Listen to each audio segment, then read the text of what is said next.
So the gene that's not working well in cystic fibrosis is called the CFTCR gene. So, my gosh, it's a long acronym, and it stands for, let's write this quickly, cystic fibrosis. So they obviously named this after they named the disease. Cystic fibrosis transmembrane, which means it goes from one side of the membrane to the other. Conductance is letting things through across the membrane from one side to the other. And then regulator. So it controls the movement of something going across a membrane. The two ions that are affected are chloride and sodium. But keep in mind that CFTCR is a chloride channel.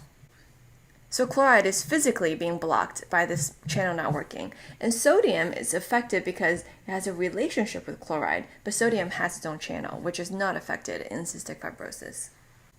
The CFTCR gene is all over the body, and depending on where it is, the situation is a little different. But the common rule is the same. And to illustrate this, let's talk about the sweat gland.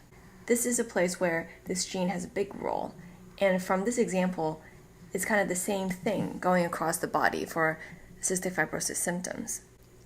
So if this is our sweat gland, it starts here. Sweat is secreted into here. It's a channel. And then here is the surface to our skin. I'm going to label this side skin. So when sweat is first secreted by this gland, there's a lot of sodium and chloride in it. For sodium, let's use blue. Notice that it has a plus charge. Sodium all over here. At the same time, there's also a lot of chloride in it. Chloride has a negative sign. As you can see in nature, positive and negative attract, right? So sodium and chloride like to balance each other out, and they're friends. In other words, the body likes the amount of sodium chloride to be about balanced. So going along this sweat gland going towards the skin, there's going to be channels to reabsorb this chloride and sodium into the body. We don't want to secrete it all out. So for sodium, we have its own channels. I'm going to use blue here. And they're just dotted along the way. Of course, next to them, there's the chloride channels. Now, these channels are the ones that are affected by our CFTCR thing. I'm going to label this. So CFTCR. And in cystic fibrosis, these channels are not working. But let's look at this as a normal one. So let's see, this is normal sweat gland. And normally, as the chloride floats down here, everything goes this way. As it floats down here, it'll leave through these channels and go back into the body. So this space here is the body. That's the skin. That's the outside. So these, as they go along, they go back into the body. And sodium does the same thing. Remember that we want to keep our amount of sodium chloride pretty balanced. So as the chloride leaves, so does the sodium through their channels. And they kind of keep an eye on each other to make sure that their numbers are about balanced. So when we get to the end here, let's say that let's just say there are 2 sodium molecules left, and they're buddies, 2 chloride ions. Now sodium chloride, this is table salt. So this is why our sweat tastes slightly salty on our skin. And this is normal because not all the sodium chloride will be reabsorbed.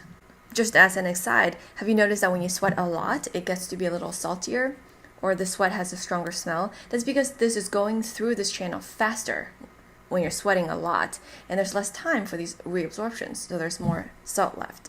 But that's still normal. Here, let's look at a channel in a person with cystic fibrosis. So same channel. Structurally, everything's going to be the same. And here, I'm going to label this one CF. Now, initially, the sweat, the content of it being secreted into here is the same. So I'm going to use the little dots instead of writing it out this time. You already know blue is sodium and orange is chloride.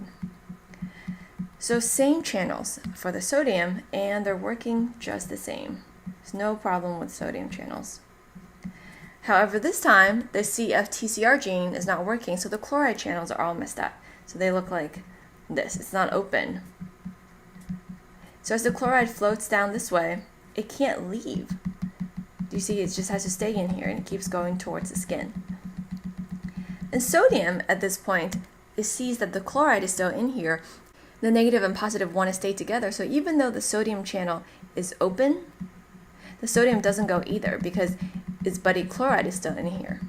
Now the body won't just take the positive sodium ions and leave the negative in here. It has to be balanced. So same thing, the sodium gets trapped in here too, pulled by the chloride.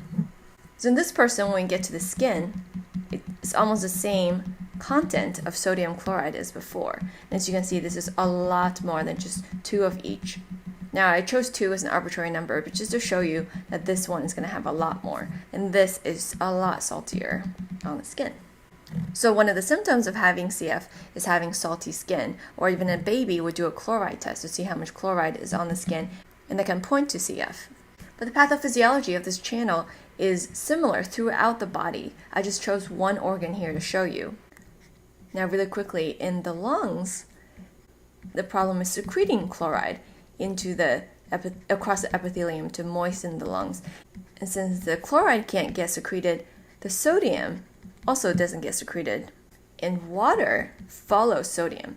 That's why the secretions are really thick, because they're lacking in water. And that's how you get the thick secretions in the lungs and in the pancreas. But here in the skin, you get salty sweat.